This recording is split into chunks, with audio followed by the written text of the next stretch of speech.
अपने आप में बहुत कुछ है। वो एक दिव्य आत्मा है। स्त्री ही है जो एक भ्रूण का निर्माण करके उसे पूरा मानव बनाती है।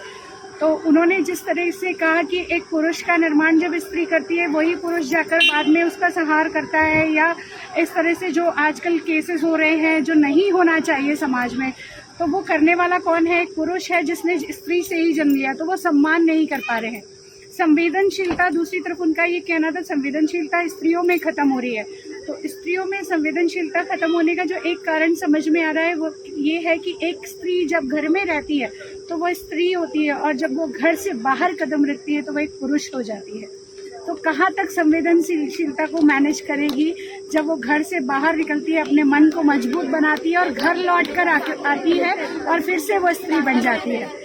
क्या पुरुष घर में लौट के आने के बाद अपने स्त्रीत्व को जगाता है? क्या वो सारे फर्ज निभाता है जो एक स्त्री निभाती है? नहीं।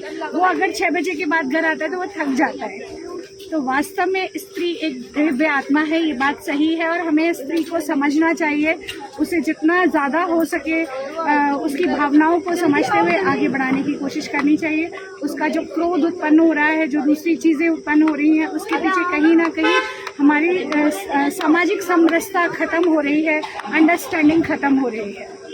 आपका शुभ नाम? मैं एस्ट्रोलॉजर पूनम वाजपेयी, आध्यात्मिक गुरु, स्पिरिचुअल हीलर हूँ मैं, राजेंद्र नगर से। धन्यवाद।